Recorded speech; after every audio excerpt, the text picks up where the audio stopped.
Desigrejados. Vocês sabem o que significa esta palavra? Significa que pessoas, mesmo sendo cristãs, mantendo a sua fé em Deus, estão deixando de frequentar igrejas, denominações religiosas. E este movimento, pessoal, está só crescendo. E no vídeo de hoje nós vamos falar sobre esse assunto, vou trazer alguns vídeos, reagindo a este assunto para mostrar para vocês realmente o que?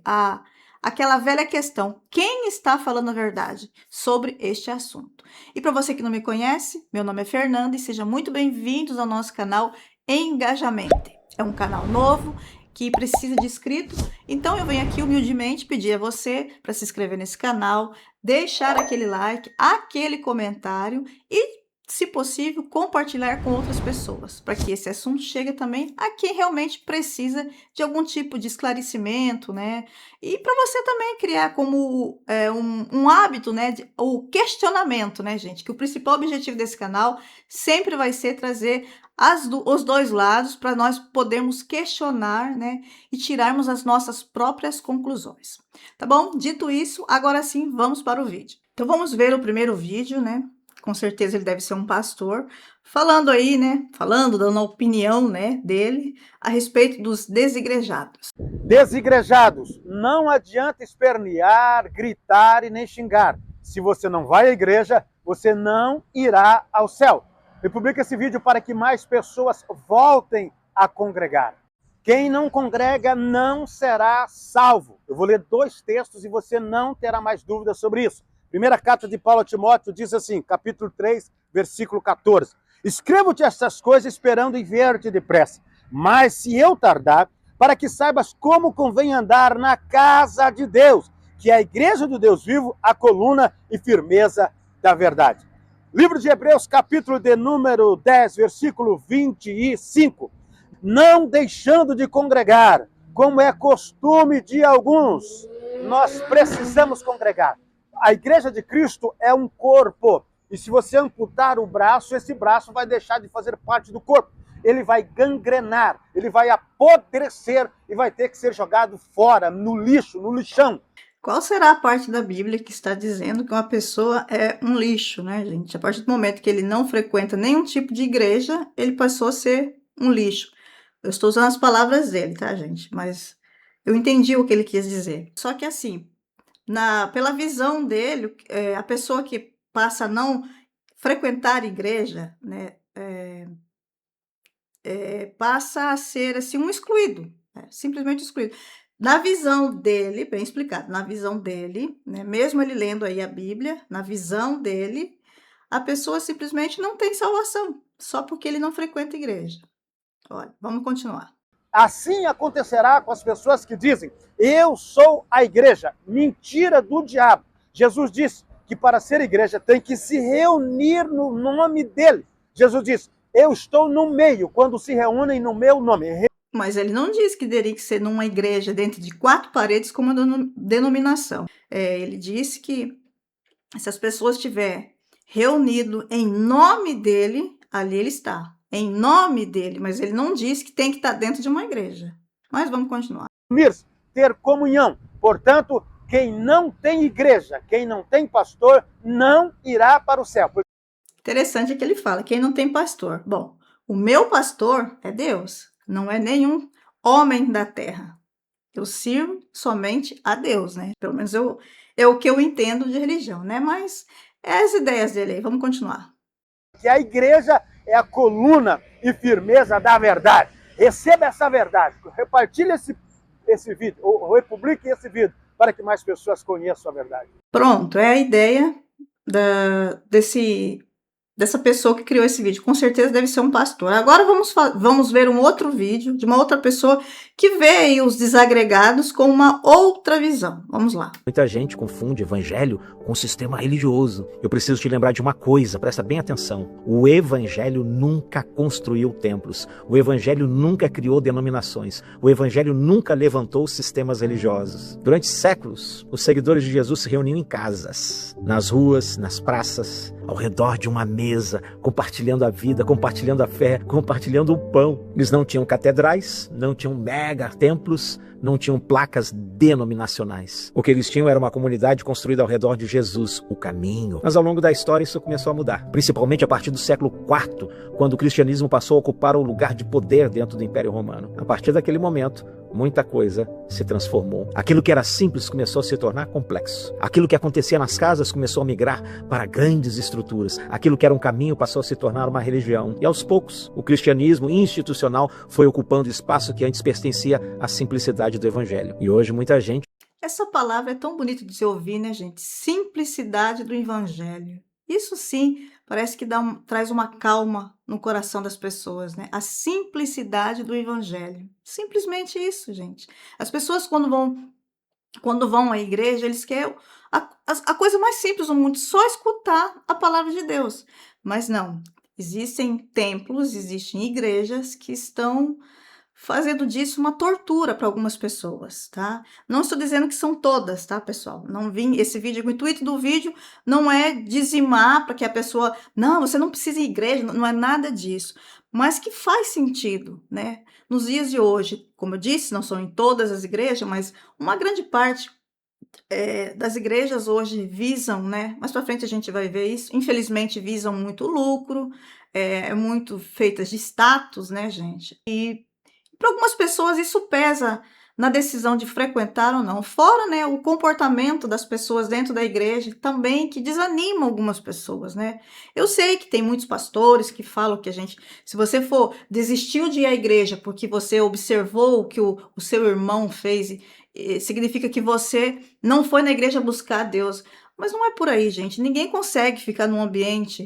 Não existe aquela frase que o pessoal usa para trabalhar no seu serviço. Tem muita gente que faz vídeo falando, eu estou trabalhando num ambiente tóxico, não vejo a hora de sair de lá. Mesma coisa a igreja, gente. Se você for à igreja buscar paz e você só encontra desilusão, você só encontra, não sei, gente, coisas que não vão não condiz com aquilo que você vai buscar, realmente você não tem motivação para voltar naquele lugar. E é sobre isso, tá bom? Então vamos continuar aqui com a ideia desse senhor. Confunde evangelho com sistema religioso, confunde Deus com uma organização, confunde comunhão com frequência a cultos, talvez. Outra coisa, gente, tem igreja que o pastor ele prega 24 horas que você tem que estar em todos os cultos, você não pode faltar a nenhum. É como se fosse uma obrigação de cada um estar dentro de uma igreja. Gente, eu acho o seguinte, isso é minha opinião, tá? Como ser humano eu tenho uma opinião. Não estou dizendo que tem que ser a minha opinião absoluta, é a minha opinião, você tem que ter a sua. Na minha opinião, eu acho que você não tem que frequentar a igreja porque o pastor mandou. Você tem que frequentar aquele dia que você levantou cedo, hoje tem culto, hoje eu estou sentindo que eu tenho que ir à igreja, então eu vou. Porque por estar em comunhão, você pode estar em comunhão dentro da sua casa, entendeu? Mas parece que virou uma obrigação. Na visão de alguns pastores, você tem que estar ali frequentemente dentro de uma igreja. Aí você não tem tempo para a família, você não tem tempo nem para sua casa, né? Muitas das vezes você quer fazer uma pintura numa casa, se você só tem um final de semana para fazer, você quer carpir um quintal, você quer fazer uma horta, mas você não vai porque o pastor colocou na tua cabeça que você tem que estar na igreja. Né? Mas o culto é só algumas horas, já tem o resto do dia. Mas aí que tá, você já levanta empolgado para você fazer aquilo na sua casa, mas daí você vem aquela obrigação, não, você tem que ir na igreja primeiro. Ok, aí você vai na igreja. Aí você chega em casa, muitas das vezes você já não tem aquela motivação de fazer aquilo que você estava com planos de fazer. E aí passa mais um dia, e vai passando, quando você vê, você só está indo realmente à igreja e deixando a sua vida de lado. Mas vamos continuar. Seja por isso que tantos desigrejados carregam culpa e medo, porque foram ensinados que sair de uma instituição é o mesmo que abandonar Deus. E não é. O evangelho continua sendo a boa nova, a boa notícia. A boa notícia de que Deus amou ao mundo de tal maneira que deu seu Filho. A boa notícia é que Deus se aproximou de nós. A boa notícia é de que Cristo entregou sua vida por amor. A boa notícia é de que Deus deseja restaurar sua imagem dentro de cada um de nós. O evangelho nunca construiu templos. O evangelho foi dado para transformar pessoas. Por isso eu acredito que precisamos voltar urgentemente ao princípio. Menos espetáculo, menos performance, menos dependência institucional e mais Jesus. Mais comunhão, mais simplicidade, mais evangelho. Porque Deus nunca esteve preso a templos e nem vai estar. E talvez você esteja mais perto dele do que imagina. Tá vendo, gente? É sobre isso. A leveza do evangelho. Agora vamos para Outro vídeo, agora eu vou postar alguns vídeos aqui que também contribuem e muito, né, para a decisão de alguns de virar desigrejado, gente, que é como eu falei para vocês. Existem pessoas e pessoas. Existem pessoas que ele é totalmente manipulado pelo que o pastor fala. Existem pessoas que estão dentro da igreja em busca da palavra, mas que percebem que em alguns atos e alguns momentos ali, aquilo deixa de ser evangelho e vira o quê? Um espetáculo, né? Pessoal, um espetáculo financeiro, e aí é onde as pessoas ficam desanimadas em frequentar alguns tipos de igreja. Mais uma vez, vou explicar, vou deixar bem claro, esse vídeo não tem intuito, né, de falar que a igreja A é melhor que a igreja B. Não, gente. Estamos falando sobre o movimento dos desigrejados e os motivos que levam, né, as pessoas a ficarem simplesmente em casa, tá bom? Então vamos lá para o próximo vídeo. Tem pastor que vai ficar bravo com o que eu vou dizer aqui, mas tem coisa que a gente tem que dizer, irmão, não pode deixar para lá, não. Eu vi um pastor na internet, gostamos da palavra dele, falei com o meu pastor, vamos trazer ele aqui na nossa igreja para ministrar uma palavra. E eu perguntei para ele, liguei para ele e falei, pastor, tal dia o senhor pode ministrar na nossa igreja? Ele falou, nessa data aí eu estou livre, sim. Ajustamos o horário, uma cidade uns 80 quilômetros daqui da minha igreja. E no final da conversa ele disse assim, pastor, minha ida aí vai custar 2.500. Eu falei, não, pastor, na verdade, vamos deixar para uma outra oportunidade, a nossa igreja não pode pagar. Vocês viram? Esse senhor está dizendo que ele ouviu vídeo de um pastor, né? Falando sobre, pregando, né? A palavra. Aí ele gostou do pastor e ele falou com o pastor dele, né? De uma outra igreja. Vamos trazer esse pastor aqui para vir pregar para a gente também. Só que aí entra aquele detalhe. Veio aquela ideia, né? Não, eu posso ir, mas eu vou cobrar esse valor. E aí o senhor está dizendo que ele não concordou, né? Porque você vai cobrar para você evangelizar? Você vai cobrar para passar a palavra de Deus, gente? Isso faz sentido? Não estou dizendo, no caso, ele explicou, 80 quilômetros de onde ele estava. Realmente, o pastor vai ter o deslocamento, né? Vai ter que ter a sua alimentação. Isso sim, tinha que ser, se fosse formal, eu posso ter, mas no momento eu estou, né, sem condições financeiras, ou realmente, para me deslocar aí, eu vou usar tanto de combustível, de passagem de ônibus, vou gastar tanto de alimentação. Se vocês puderem contribuir comigo, eu estarei aí com o maior prazer. Pronto! Mas cobrar um valor como se fosse prestar serviço, gente, isso realmente é complicado. Mas vamos continuar. Engraçado a pessoa colocar preço, né, para pregar uma mensagem. Eu não digo você pagar o deslocamento da pessoa, até dar uma oferta de acordo com o que você pode. Mas agora a pessoa exigir para pregar R$2.500 para mim, se tem preço, não tem valor. Mas é assim mesmo, tem pastor cobrando 20, 30 mil reais para... E tem, gente, isso não é mentira, é verdade. Tem pastor aí que tem engajamento, muito engajamento, né? Já fez aí o seu nome pela internet afora, entre os seus seguidores, digamos assim, né? Os evangélicos, né? Que hoje ele para você ter acesso a ele, você ter acesso à palavra através da boca dele, ele cobra um certo dinheiro que não é pouco, gente. Geralmente esses pastores aí são, né, já empoderados, digamos assim. Mas vamos continuar. Levar uma mensagem numa igreja. Eu quero ver o dia que for dar conta, o dia que for fazer o acerto, o ajuste com o Senhor, que for separar os bodes das ovelhas. Aí eu quero ver como vai ficar. Um abraço ao subtenente Jonei, filho do rei. Gente, isso é bíblico também, né? Lá está escrito, né, que muitos falarão em meu nome, mas ele não vai ser reconhecido lá em cima, né, gente? Na hora, digamos assim, na hora do vamos ver, não, mas eu fiz isso, eu falava em público o nome do Senhor, e Deus vai falar, não te conheço, não te reconheço, digamos assim, né, gente? É o que eu falo, a Bíblia tem várias interpretações, gente.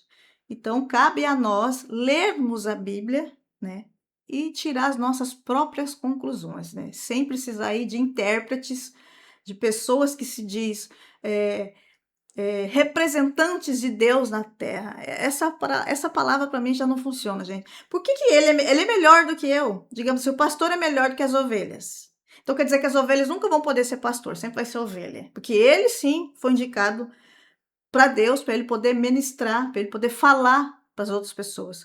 Mas ele não... mas eu estudei para isso, mas então quer dizer que qualquer pessoa pode falar da Bíblia. Basta estudá-la, não é isso? Pelo menos é isso que eu entendo, gente. Agora sim, vamos ver um outro vídeo aí. Esse é meio que humor, né, gente? Mas infelizmente que tem, né, o fundo, né, digamos assim, que tem a intenção de falar uma coisa que realmente acontece e que também deixa muitas pessoas aí desigrejadas. Vamos ver. Dízimo é 10%. Sei. Se é 1.400 que chega para mim, quanto que é meu dízimo, irmãos? 140. É. Se eu ganho 3.000, quanto que é o meu dízimo, irmãos? 300. É. Se você ganha 10.000, receba em nome de Jesus. Quanto que será teu dízimo? Até fica feliz, ó. R$1.000. Dou não. Dou não. Eu financei uma casa no céu, foi? É, não, geralmente quem consegue financiar uma casa é o pastor, né? E os fiéis que se lascam pra pagar a parcela do imóvel. Oh, boca do inimigo do dízimo. Mas o que acontece aqui no Bosque não acontece não, mas tem muita igreja, muito crente aí fora que faz isso. Aham. Ele ganha 10.000. 10.000 que ele ganha. Aí ele pega R$200 e coloca no envelope do dízimo. Tá aqui, Senhor, o meu dízimo. Tá pouco. Meu amigo, tu é ruim de matemática. É.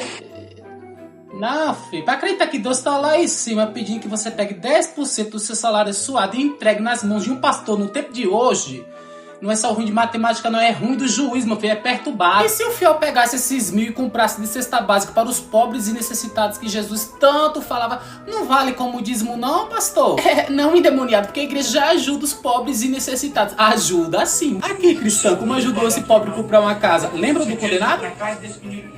E sabe que você comprou uma casa de 3 milhões de reais. Onde é essa casa, meu? É. 34 milhões de reais a casa. Aonde que é? Não é aquela que eu falo. E tu que paga o dízimo, por cima paga aluguel. É lascar. Aí sabe o que aconteceu? Depois de muitos fiéis verem isso daqui, perguntaram: que é isso? Eu 30 anos de crente, nunca comprei uma bicicleta? Que Deus é esse? Aí ele veio a público e falou que era brincadeira, que isso aqui não é verdade, que ele comprou uma casa, não. E aí, acredita ou não acredita, gente? Complicado. Mas vamos ver. Tá liberado mentir em cima do altar. É isso? É. Mas se não comprou, tá juntando dinheiro pra comprar, né? Tendo em vista o cachê de... Se fosse verdade ou mentira que ele comprou essa casa nesse valor, se ele falou a primeira vez, depois ele disse que não, é pegadinha do malandro, não é mentira, Falar mentira em cima do altar, tá podendo agora, gente? É o que o rapaz aqui colocou, né, em matéria de sátira, mas é uma pergunta que fica. Mentir em cima do altar agora também tá valendo? Mentira, se não me engano, é pecado, né? Mas, ultimamente tá valendo tudo. Vamos continuar. 5, 10 mil que esse povo cobra pra falar de Jesus... Que não quer ser profeta desse jeito, né? Porque se você ganha 10.000, como é que você tá devolvendo 200 para Deus? É, e Deus tem pix, né? Como é que você devolve para ele menos do que ele merece, menos do que ele exige? É, e esse povo não tem medo mesmo de ir pro inferno, que eles tanto pregam, né? Também, né, quem acredita no inferno é aquele que tá pagando o dízimo. E é isso, gente, é sobre isso. Vou trazer também agora uns vídeos, né, que também decidem muito aí, né? Mais uma vez, eu vou deixar explicado. Não é todas as igrejas que são praticantes dessas modalidades, tá, gente? Mais uma vez, eu vou deixar bem claro que esse vídeo não é para criticar a igreja A nem B. Eu só estou dizendo, só estou trazendo aqui para vocês fatos, né, de que contribuem aí para o movimento dos desigrejados, gente. Não estou dizendo que eles estão certos ou que estão errados, mas vamos ver aí o vídeo a seguir, que também são coisas que contribuem aí, e muito para as decisões das pessoas em ficar em casa. Vamos ver. Comandei o Comando Vermelho no estado do Rio e comandei o primeiro comando da capital em São Paulo, com 141 homicídios nas costas. 141 homicídios nas costas. Eu acho que é um pouco de exagero, mas vamos continuar. Fui condenado a 272 anos de cadeia. E ele tá solto, né? Tá lá em cima do altar, dando aí o seu testemunho. Vê se isso tem cabimento, gente. Na lei dos homens, né? Tô falando agora na lei dos homens. Vê se isso tem cabimento. Mas, seguimos. Tomei 32 tiros. Fui para dentro de uma geladeira. Fiquei morto 2 dias dentro da geladeira. Eu, sinceramente, achava que era só Jesus que tinha ressuscitado, mas agora eu tô vendo que tem gente que ressuscitou também, gente. Ele só não foi de corpo e alma, ressuscitou. Ele morreu e depois voltou de volta, né? 2 dias na geladeira e tá aí dando testemunho. Não estou duvidando de milagre, vou deixar bem claro, porque eu sei que alguém pode falar assim, ai, você está duvidando de milagre. Não, gente, na minha família já houve milagres, mas milagres que são plausíveis, né? Não é um pouco de exagero. Tudo que ele está falando aí não parece um exagero, gente? Então, esses exageros demais também, né? Em demasiado, né? Contribui também para que as pessoas parem e pensem e falem, oxe, será que isso realmente acontece? Não é um exagero? Eu não sei se eu vou voltar nessa igreja. Entendeu, gente? É sobre isso. Todos os meus irmãos assaltavam bancos. Todas as minhas irmãs eram prostitutas. Família esquisita essa, né, gente? 16 irmãos, ele falou que tem 16 irmãos, nenhum virou nada que presta, né? Era tudo largado no mundo, como se diz os crentes, né? Tudo mundano. 16 irmãos e nenhum, meu Deus, que tristeza para uma mãe, né? Vamos continuar. Nós somos em 16 irmãos. Hoje eu e minha casa servimos ao Senhor. Aleluia. 141 homicídios nas costas. Fui um dos homens mais procurados no estado do Rio de Janeiro. Fui um dos homens mais procurados, com 141 homicídios. Ele aí, não sei, gente. Ai, não dá para acreditar, porque, não sei. Eu sei, né, que tem gente que fala assim, as leis não funcionam, as leis dos homens que eu tô falando, tá, gente? As leis não funcionam, mas aí já é um pouquinho demais, né? 141 e nada. A não ser que ele já pagou a pena dele e agora sair dando testemunho, né? A não ser que ele tem mais de 200 anos, né? Vai saber, né? Vamos continuar. Querido, eu não tenho rim, não tenho baço, não tenho pulmão, não tenho metade. Como é que ele vive sem pulmão? Viver sem um pedaço, sem... Não sei, gente. Mas sem pulmão. Ele tá dizendo que ele não tem pulmão. Como é que ele respira? Ó, exagero. Mas vamos continuar. Do meu estômago e minha cabeça é platina. Mas eu vou colocar uma doença nele que não tem cura. Não, mas além de tudo isso que ele não tem, ainda tem mais uma doença que não tem cura ainda. Ele deve ser um mutante. Vamos lá. E na transfusão de sangue, eu adquiri uma doença que para o ser humano não tem cura. E diante de 12 anos da minha vida, eu tomei esses coquetéis aqui, ó. Pronto. Vai falar que nas cirurgias, né, que ele fez, que precisou tomar sangue, ele adquiriu AIDS. Era só o que faltava.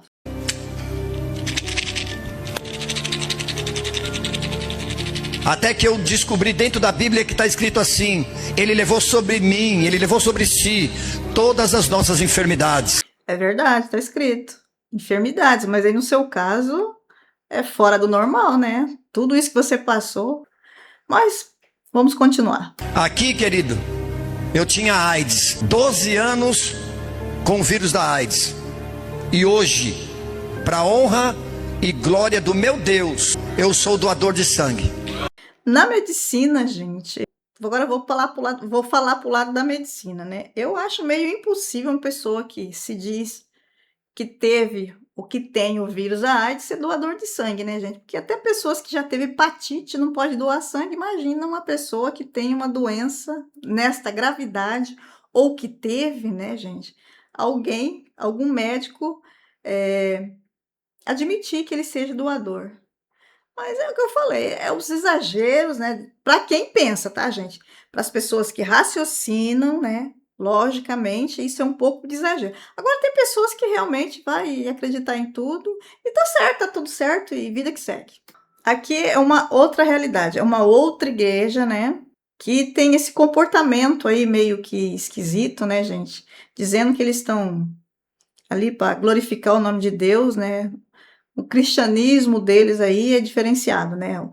Bom, gente, vamos ver aí o gira-gira.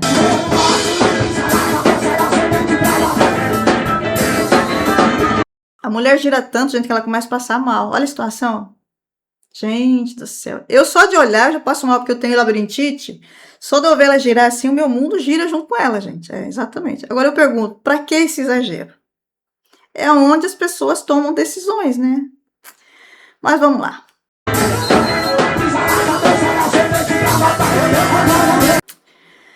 Gente, é sobre isso, né? E agora, né, para finalizar aqui, eu vou trazer esse vídeo aqui de uma pessoa que foi parada na rua, né? E ele vai dar o relato dele a respeito do que ele acha, né?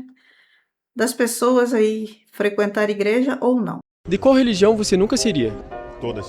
Por que todas? Religião é uma forma de manipulação. A igreja é forma de manipulação? Sim, com certeza. Você vê aí políticos se utilizando de igrejas evangélicas para ganhar votos. Você acha que eles utilizam a igreja, então, para ganhar as pessoas? Para ganhar os votos das pessoas. Mas o senhor acredita? Religião é uma coisa, religiosidade é outra. Não, acreditar em Deus e ser religioso é uma coisa, eu acredito. Agora, religião não. Religião é criação humana. Você acha que não há necessidade de uma religião? Para alguns limita, para outros disciplina, para outros orienta. Depende para quem. O senhor tem filhos? Mas ensina eles sobre Deus? Sim, claro, com certeza. Uma coisa é religião, outra coisa é religiosidade. O senhor pode explicar para quem não sabe? Religião é um conjunto de dogmas, de regras, de padrões. Religiosidade é a sua consciência, sua comunicação com Deus, como você enxerga a vida. Isso é religiosidade. Já viu algum milagre? A vida é um milagre. Nós estarmos aqui encarnados é um milagre. E um conselho para o jovem hoje em dia? Estude. É isso aí. E aí, pessoal, mais uma vez, quem está dizendo a verdade? É uma verdade? É uma opinião? Pois é, pessoal, até em questão de religião, a gente fica meio que dividido, né? Não sabe, tem hora que a gente não sabe o que fazer. Mas então, quando nós tivermos aí essas dúvidas, né, que pairar nas nossas mentes, vamos procurar entender o que? Vamos procurar o que? O nosso guia de vida, né, gente? Que é a Bíblia. Quem tiver em dúvida aí, dá uma lida na Bíblia. Igreja, como alguns acreditam ser e outros não. Eu, tá? Acredito ser nosso coração, tá?